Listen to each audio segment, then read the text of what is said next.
That's an LCK chant if I ever heard one. Battlecomics still working on theirs. No doubt we'll get one if they make it into LCK, but they gotta make it through MVP first. Not an easy task. The one thing I'm beginning to realize after coming down here for the final match, right? It's for all the marbles. Either you go straight into Challenger or you stay or get into LCK. These fans that came out for both of these teams are actually very, very committed and desperate for the win. You see a lot of people holding their hands together, kind of praying for the idea. Got a bunch of people just screaming their heads off for their favorite team. And certainly there's going to be some broken hearts tonight, as well as some joyous faces as we do get down to it towards the end. Well, kind of the unmentioned thing about promotion tournaments is a big drop from LCK to Challenger in terms of basically every metric, right? Fan bases, amount of people that are paying attention to you, pay, all these things fall away when you're not at the highest level. But zooming in on this match, it's been that late invade topside and a potential lane swap here for MVP. Yeah. They have the ability to teleport down onto the Kai'Sa, and Cho'Gath says, all right, I need to leave this lane as fast as possible. Maybe went back to get a control ward, I guess. But he's just full-on recalled her Soar. Didn't get any income whatsoever. He's waiting. He doesn't want to dive. He doesn't want to get just wrap around ganked. But he doesn't 100% know where to go. This is such a weird start to the game. I don't even know what's going on. The Cho'Gath's running it down mid right now. Trying to angle towards the bottom side of the map, but the bottom lane hasn't even left just yet. Well, just remember to lane swaps. He knows he's being lane swapped on. He knows he's going to have 0 CS forever. So he's basically saying, I need to go join the rest of my members' bot lane. I'm going to walk down to do it. How do you play a lane swap? A lot of teams forget, but Soar was there for the lane swap meta before, and now he's just following his jungler. He might pick up some jungle experience, but he's trying to be there for the turret dive. What an interesting start to this one. MVP forcing this, essentially. He can take Rupture, and then if they hit that, the turret dive should be clean. Let's see if they can do it.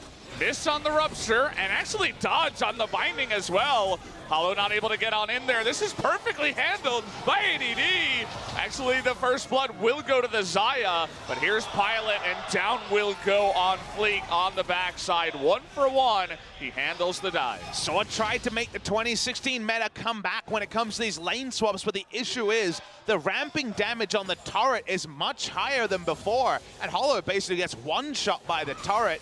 In the end, the kill does go to Hollow, and it only ends up being one answering kill to the Maokai, but it's a lot of experience, I believe, going on to Maokai, who was already level 2 in ADD, with the lovely dodge going untargetable on the Binding.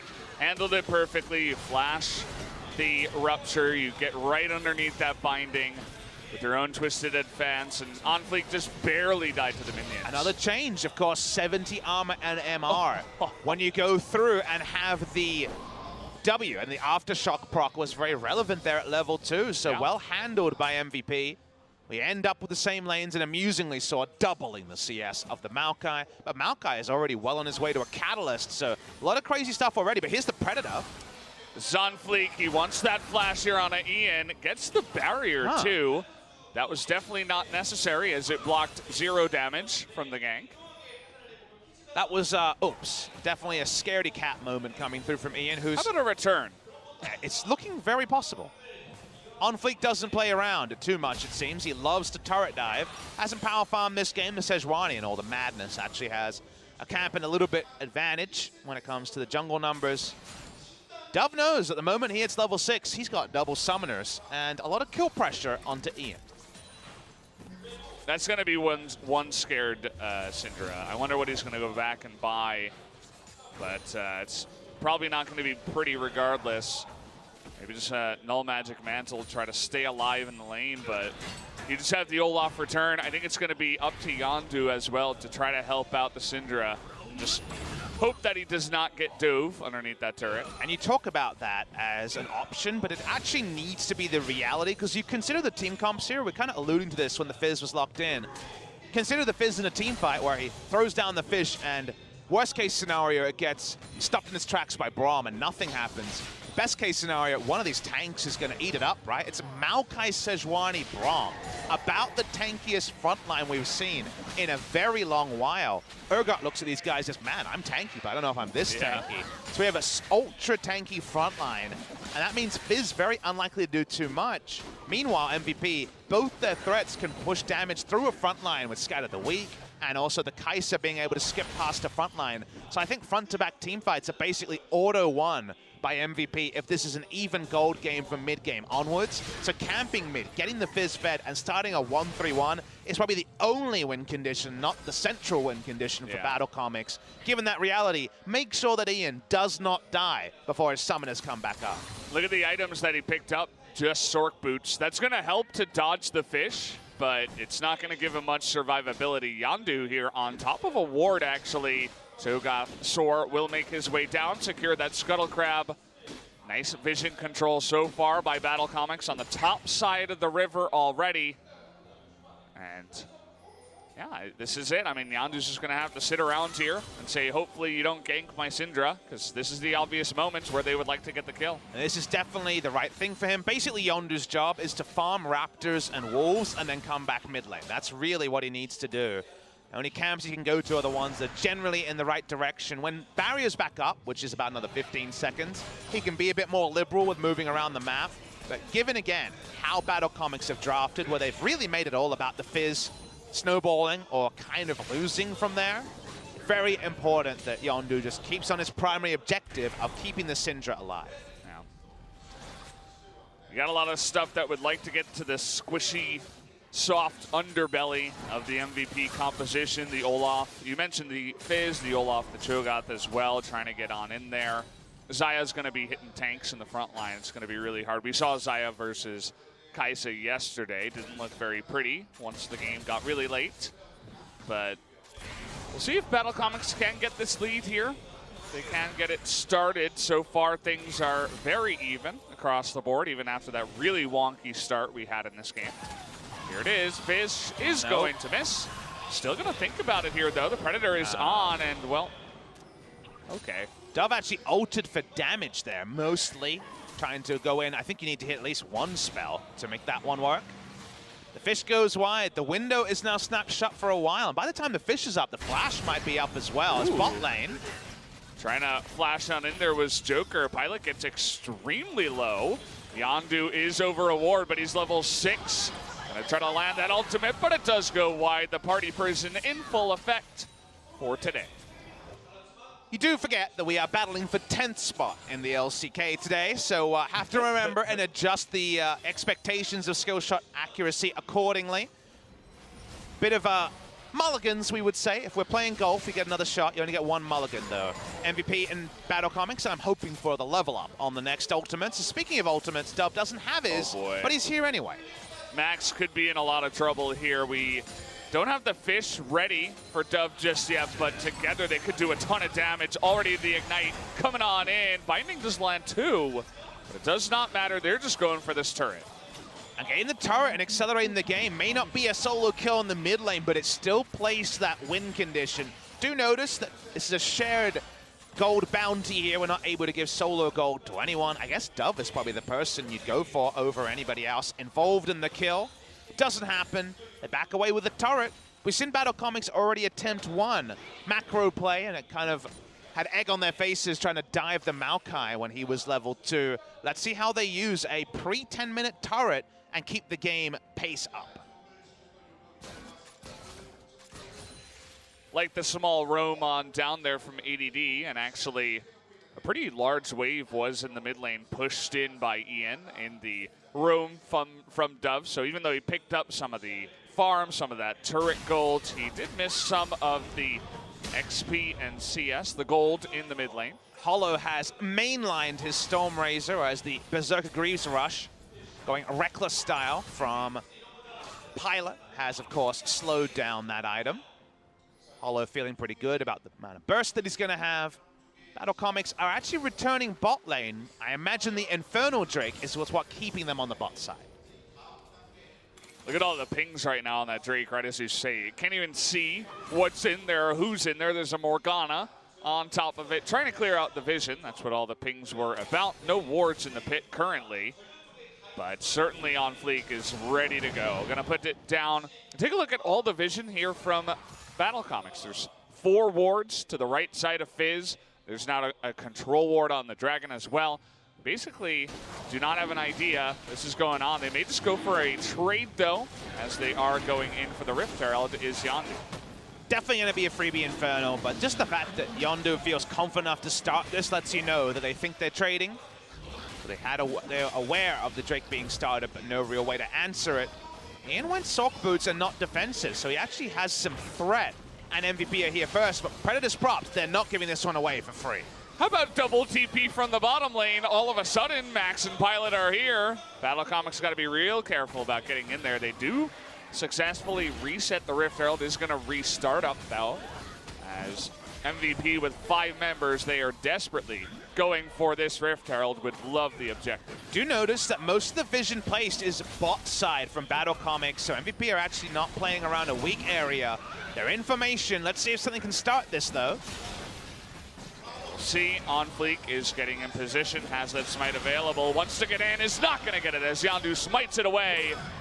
The Maokai ultimate doing a nice job zoning everybody out, and they do hand that one over, looks like, to the Maokai in the top lane. And you do see a preview of what the ARAM-style fights will look like. No way in for Battlecomics, no squishy member to throw the Fizz ultimate at, and MVP in formation have the answer in 5v5 team fights. If Battlecomics back away, you wouldn't expect them to be trading down at this point with Stormrazor, Kai'Sa, and already what felt like a nice tempo lead. But the high tempo plays are slowed down. Nice pickup for the side of MVP. And that's able to stabilize the game, which was a danger if the second turret rolled down, a snowballing too quickly for MVP to get their items together. Hollow himself able to take this time and buy his own Berserker Greaves after that item. Still don't have any buy here from Pilot, actually. Went straight up to the top side with this TP, walked all the way down into the bottom lane. So he's going to be pretty far behind when it comes to dueling that Xayah. Looking for Joker here, but he does have that blasting plant to get out of dodge. I think for sure he has the gold for Stormrazor at this point, but just can't back because trying to protect the red buff. That's a scenario where you back in vision on the minions coming in bot side, and then your jungler rages about his red buff being stolen, but at the highest level, back timings are a more coordinated thing, not so much about wanting that selfish pickup for yourself. Hollow's happy to wave clear in mid. This is a very good lane assignment for an AD carry versus Syndra, because Syndra ults and then Hollow ults and, well, doesn't care too much about the unleashed power. So there's not a lot of kill pressure from a Syndra onto a Xayah when the lane assignment is like this. How about in the future we just get mid Xayah instead of a Fizz? How does that sound? But I see what you're saying. I mean, the Fizz has his own ability to dodge that ultimate. They got the double liftoff on the side of Battlecomics, and AD can also go untargetables. That's a lot of untargetable for one game. Huh. The Olaf can't be stopped either. Not quite the same thing, but you know, I was looking for something else, Papa. The secret is, though, that often if you Syndra ults the Olaf, when he loses his resist, he just dies, because you're not always super tanky on the Olaf. You usually go into more of the utility pickup, something like the Knight's Vow, or more commonly in this tournament, the Righteous Glory. We're going to have it used here. It actually misses the knockup. Assumed that he would be on top of that, but does not get it. That was actually a really tricky play. They were using the Rift Herald to bait Cho'Gath to interrupt it, and then Sejuani ults him for a kill and a turret anyway. They aren't able to get the kill because Sora gets out there, but that was coordinated, not just a straight-up mistake from the side of MVP.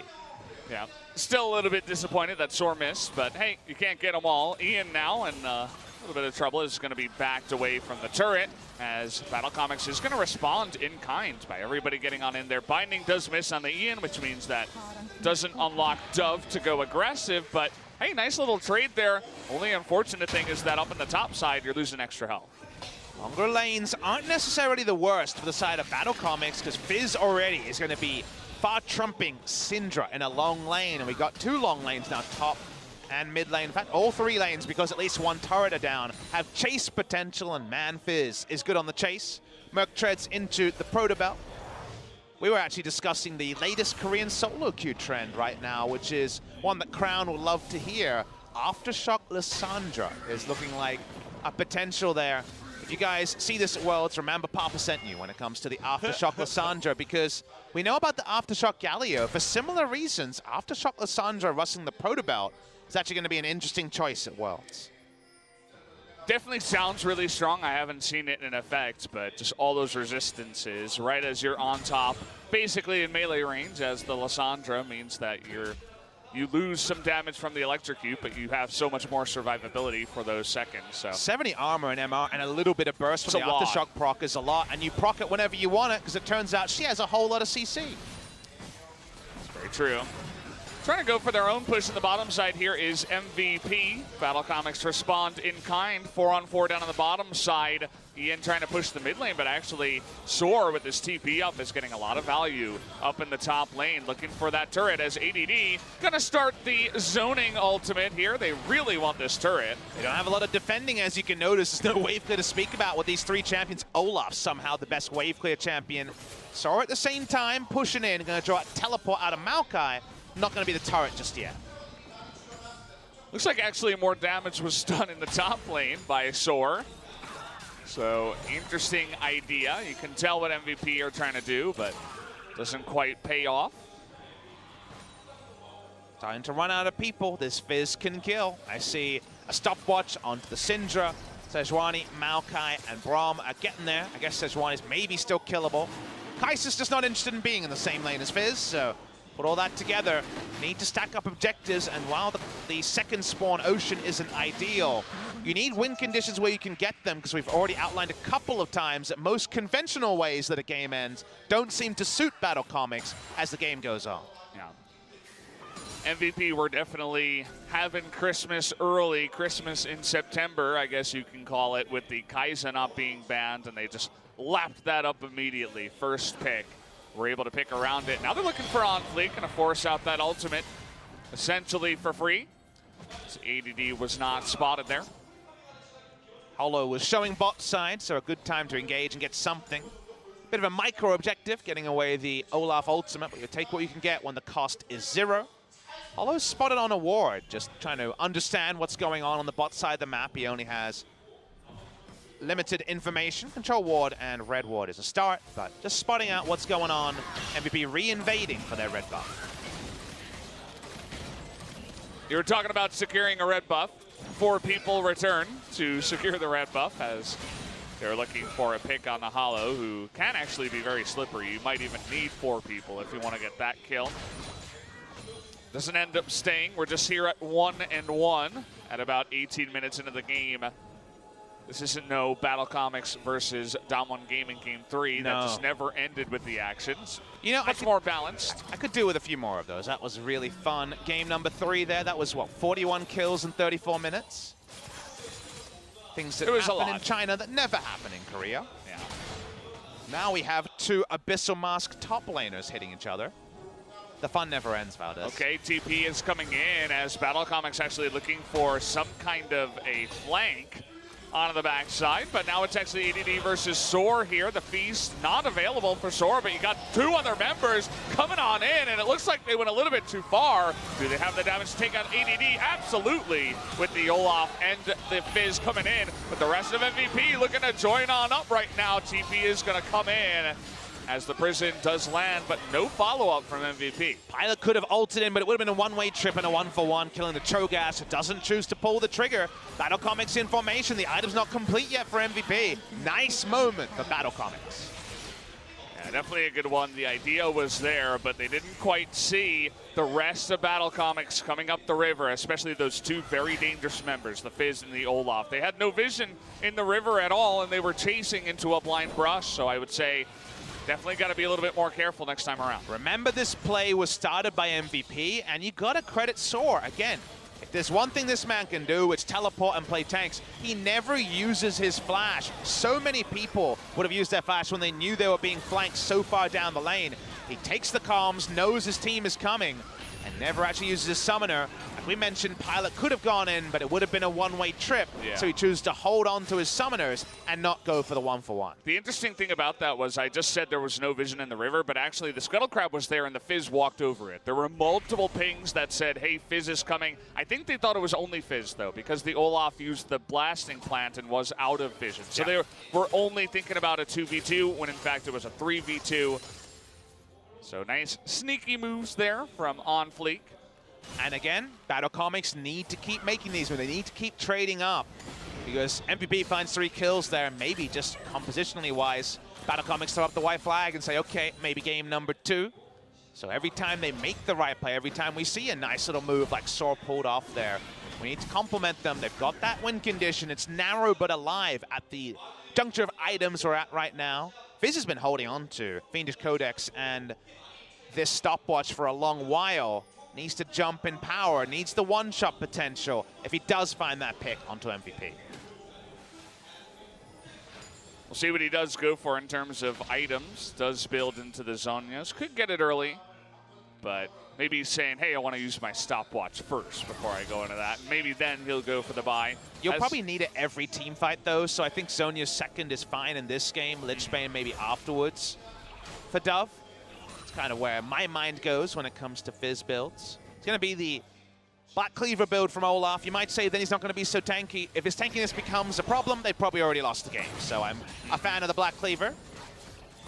I love the giant zoom out, by the way. We can see that Battlecomics has just been owning in terms of vision the entire game. I've mentioned it maybe 2, 3, 4 times already.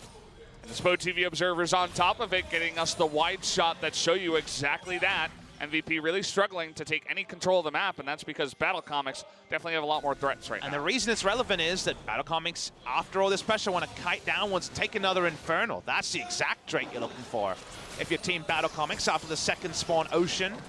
So right now, they control so much of the map. Consider, what does MVP really control? The minions pushed into the inner turret in mid lane, maybe the Krug camp, maybe the Gromp and Blue, but everything else is lit up or even control ordered by the side of Battlecomics. So this is very much going over any sort of midpoint saying, this is mine, this is mine, this is mine.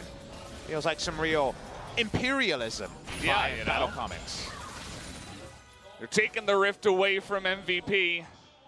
They're trying to take that LCK spot away from MVP as well. Definitely could happen here. I like the small amount of creeps that were handed over to On Fleek. It looks like he just barely had enough for that Black Cleaver finish, as you did mention. And now we have the timing. Could actually have a fight, as there's no way MVP want to give 2 Infernals away to Fizz, Xayah, Olaf.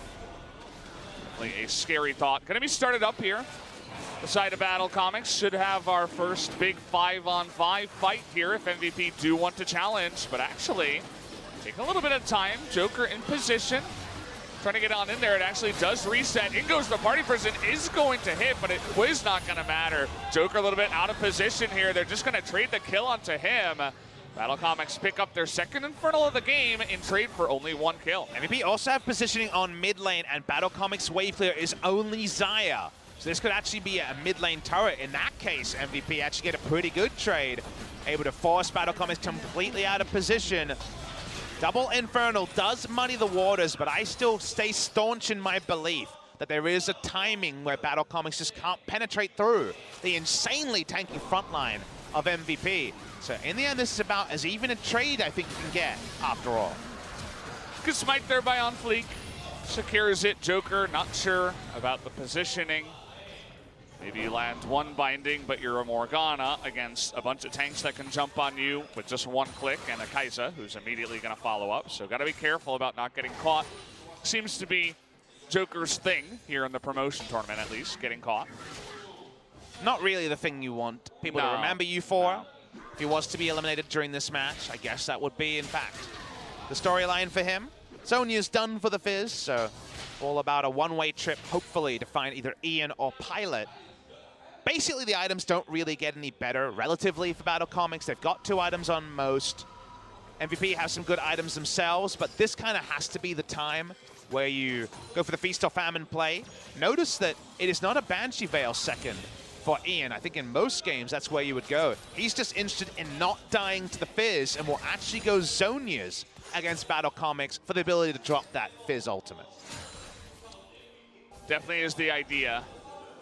If he doesn't have his team with him, he's dead anyway. Zonias are not. But if you're going 5v5, you're playing backline Syndra, and you only have to survive against one thing, the Zonias is going to be perfect. So, like the item choice. Battlecomics would really like to get this game going a little bit faster. You know, maybe some more objectives on top of the 2 Infernals. Easy objectives are mostly gone down, so to now, it probably has to be a Baron play, which I think MVP will find it a little bit easier to try to repel. Cho'Gath pushing in the bot side for Battlecomics. There is some TP wards, you'll notice, around the blue buff area of MVP. On fleek, good read there.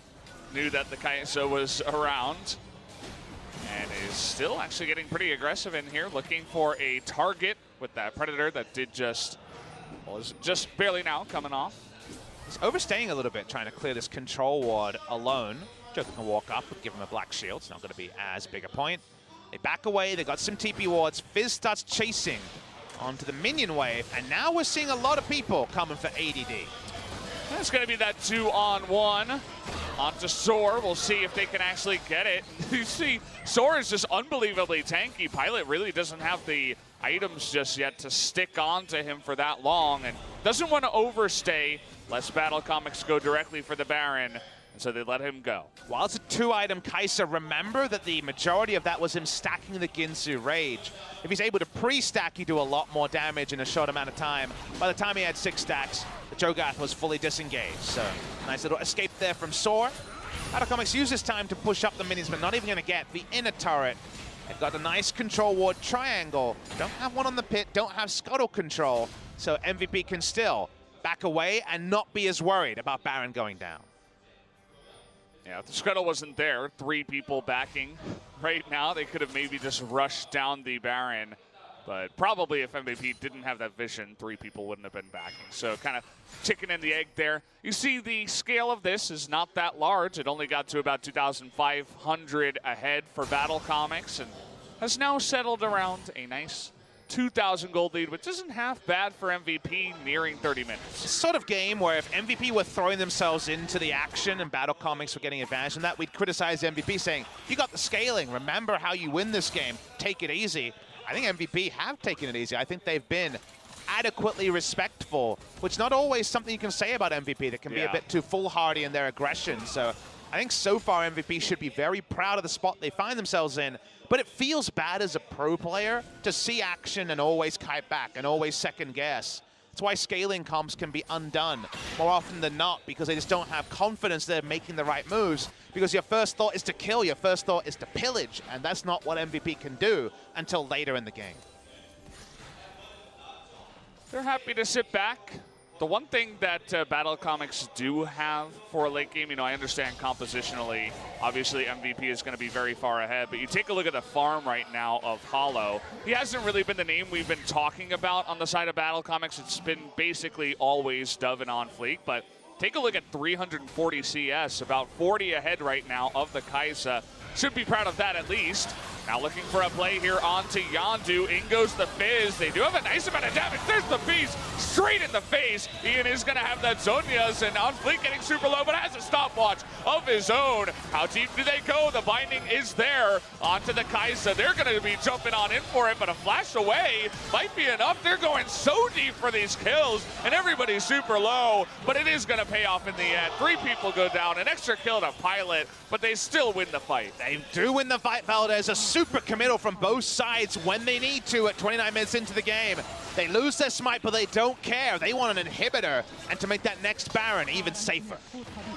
Thinking about the inhibitor, decide against it. Actually, Pilot and Max going for a greedy recall there. I think they should have backed. Maybe they could have saved the turret, but let's take another look at the fight. Battlecomics say their time is now, and I didn't even know they would get the kill here, but Sark gets the Rupture and the Feast, and while everything was set up for there to be not enough damage to the Unbreakable to pick up the kill, it still comes through, so nice play from Soar, who's been complimented again and again for his TP plays. Pilot gets 3 kills, and that could be consequential. Pilot walks up, as we see in the picture-in-picture. MVP now know that their job trying to defend the Baron is a taller task. Pilot trying his hardest to carry this team right now. Picks up a 3rd kill on the back of that. So actually a nice chunk of gold just handed on over to Pilot. In the end of the day, does the most damage, was just shelling down on Fleek as he went super deep in that fight. And I mean, now he's on, I think it's 3.5 items already. So you got that Kai'Sa nearly online, basically already there. But you can't just copy-paste the Kai'Sa that went 12-2 and got a quadra kill on Baron into this game. There is no Ardent Sense of Karma. There is no Athene's Unholy Grail. There is only a Zeke's Convergence and a Knight's Vow on the side of MVP. So while he has a frontline, which is another way to ensure that a Kai'Sa can do damage in the late game, it's definitely not the previous compositions. There's a lot more conditionals about this Kai'Sa popping off. Just used his stopwatch in the last fight too, so now this very important Baron fight could definitely go the way of Battlecomics. If, again, that they can get into that backline. We were talking about Joker's Morgana. He hit the binding to lock down Pilot and nearly kill him. Keep in mind that he did not go down, but another good fight like that, a binding through the clouds, or, you know, a Cho'Gath somehow is able to get into the backline. He does have his flash. Maybe, just maybe, they could take out the Kai'Sa and try to push the win. And quietly, Soar is 100% kill participation, monstrously big. That's his 8th feast stack. He feasts on the 4th Drake of the game. Cloud Drake goes down. The Cho'Gath has already been on point with the TPs and is basically unkillable through the stone play. See if somehow the unsung hero is going to be the Cho'Gath here in this game. If anything, like you mentioned, happens, even a silence onto Pilot will be so big in a future fight. I mean, we've seen that many times before. I believe that happened in the Gauntlet. Forget exactly which one that was. Actually, maybe it was Sword in the finals. Yes. His Cho'Gath silence to get Def's Jinx in the backline. I remember that. So Game number 1. yeah, it was a big Cho'Gath play. Sword definitely carrying a bit there and carrying a bit. But Sword trying to live up to his older brother Sword, I guess. It's kind of funny how those names sound similar. 2 big Cho'Gath players. We'll see what he can do as the game goes on. I'm just really happy to see Soar asserting himself well. He was on the Sonic Boom squad in 2016 Spring. That might have been the poorest performing team in the LCK era. They really, really struggled, and Soar never really showed much. Here is Soar, who's in that tricky spot, but Pyle's going to take a long while, as you can see, to do anything to him. I'm like, what tricky spot? You mean the one where the Cho'Gath walks away? He does have a teleport, but look at the closest ward. Is nowhere near the Baron. They're going to start it up. This is double Infernal as well. Gonna have to get on in there with that killer instinct. Can they get in range? Joker zoning him out here. The smite is good. A little bit late, albeit, but they're gonna get that Baron. And now the quest is just to get out with the Baron. Thinking about turning it here. Duff looking into the back line. Pilot gets extremely low. And the Zonius does come out. Ian doing a job in the back line is going to take out one. Gets that Zaya. But in the end of the day, Soar finally makes his way in here. Dove still alive on this fight, and they do get another kill. That was a really good play by Joker. Binding into ult, just interrupts Yondu for an age. Oh, okay. Back is successful. Soar can't know how close he was to interrupting that back. Gonna watch the replay here. Look at Joker, who's on a ward to start. There's one over the wall, and he knows his job is, I'm just gonna stop you from moving. And I would say big success in that. The only thing that comes into the pit is the Glacial Prison, and it gets there after Baron is dead. Take a look at Hollow's damage, just shredding through Max and ADD. Eventually he does go down, but got the Maokai at the last side, gets the 1-for-1. Joker did his job. Ian gets way back into the back line. And I love how Battlecomics, at some point halfway through the fight, they're like, wait, no, we can actually maybe take the fight here. So I believe that was the 9th feast stack as well. Yeah. So the maximum size Cho'Gath is 1 stack away. Seeing Max and Pilot clear. Battlecomics has done a really good job about making this not about a 5v5 where Fizz is basically useless. Instead, it's been about controlling the map, playing around terrain. That's how you get over a compositional disadvantage. You force the enemy to always fight on unequal footing. That has been really good from Team Battlecomics. The Cho'Gath comes through. He's not quite popping his speakers like you can in this particular skin, but you know he's flexing in his own way. He's a big boy, that he is, and now with that huge wave in the mid lane, they're going to be able to take out this inhibitor eventually. They're going to let the minions do it. A nice grab, actually, on the cannon. Might deny it here. It's not going to go down just yet. Syndra has her many uses. Minute 20, and they do have only 4 members in the mid lane. See if MVP tries something. Right, score pop just to try to zone. Not necessarily ready to go in just yet. Nice double stun there to Prison, though, into the front line. We've seen that before at the bottom of the LCK. Multiple glacial prisons into a Zac tank. I remember that was Sungwon, actually. Yep. Famous game. But either way, inhibitor does go down. And now Battlecomics looking for a bit more. They only have 53 seconds left. Dove taken aback there just a little bit by ADD, but he is Fizz and able to get out of there just very safely. We have the other ultimates. The cats have not been unleashed by ADD just yet, but AD smartly went bot lane to match and bought a lot of time here, so there's still a chance it ends up being 2 inhibitors, but MVP probably made the right move. Try to disincentivize Battlecomics. They're now pushing up anyway, though. Let's see what happens. Sora is just a monster right now. Look at that health with the stone plate. Gonna take out that turret now, and the fish on top of ADD. He's tanky, but they have the damage. And look at the back line on Fleet going in, zoning everybody out at the same time. There's your second inhibitor on top of that kill. It looks like they want to take a little bit more with the Baron. They're thinking they might be able to end the game. Seems really tricky as the minion waves are delayed. They won't be able to do so, but Battlecomics are living on a prayer here. Things are coming together. Some more further big item completions are coming in, and 4-item Kai'Sa is never getting enough time to activate Ginsu Rage, and certainly never getting close to killing this Cho'Gath.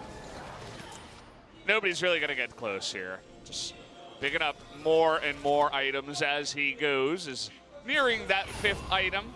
And let's take a look at how this happens again, the unkillable monster Cho'Gath. So he's at 5,200 health or so, and then he presses Stone Plate and he's at 8,000, 9,000 health. Look at how big the damn Cho'Gath is. Insane at the start, and Maokai looks like a squishy bit of paper in comparison. Yeah. There's a reason why Cho'Gath right now is a very, very common tank blind pick. In the top side, he can just get super fed and tank everything basically. How about 4 Drakes and a Elder Drake on top of the push that you already did just make with the double inhibitor? Doesn't look like MVP can do anything to get near the Drake. Gonna have to give this first Infernal away to Battlecomics. Battlecomics Game 1 reminding me of Longzhu Gaming of 2017 summer, where they were criticized for only playing through their top lane carry and having a very thin win condition. They return to again and again, a narrow win condition. Battlecomics need to play this game a certain way, never drop vision, always play on the front foot, and they've done that. And the end result is, if you play to a narrow win condition and never make a mistake, you win, Valdez. That's how it goes. We criticize it because it's risky, and they're a team that's playing in promotions, so there's always the chance they make a mistake and fall away. But so far, it may have not been perfect, but it's been the perfect game Battlecomics needed to always stay one step ahead of MVP. And now with a 11,000 gold lead and a 4-stack Elder, an extra huge amount, it's 24% AD and AP, they might just be able to blow through MVP and close the game. That's the play here. The Maokai makes his way back to try to make the miraculous stop. Down about 10,000, 11,000 gold already is MVP. They're living on a prayer right now. We'll see what they can do. They can bring in the power of Bon Jovi and actually make it work. Turret under fire, about to be at least. Hollow very respectful. ADD actually nearly going down here to just Dove and on Fleek. The 2 carries together. They do it alone somehow, some way. And now with the Zhonya's, actually double stopwatch there is gonna bait out that damage on Fleek. Is gonna get low, but he has his own Guardian Angel. Dove getting on into the back line. Nice flash there from Pilot to dodge the damage, but Ian out of mana, and the rest of Battlecomics looking to end the game here. Looks like they should be able to. The two turrets gonna go down. Big rupture. There's the Feather Storm as well. Huge AoE damage comes out of Battlecomics. They're gonna win game number 1 with a huge bang. Very one-sided as they take the game. What a great game from Team Battlecomics. Source still on fire at the end. NBA Jam style, he's on fire. He didn't need to shout it out as an announcer. Everyone could see it. Really impressive performance from Team Battlecomics. They've won every game 1 they've played so far in this tournament.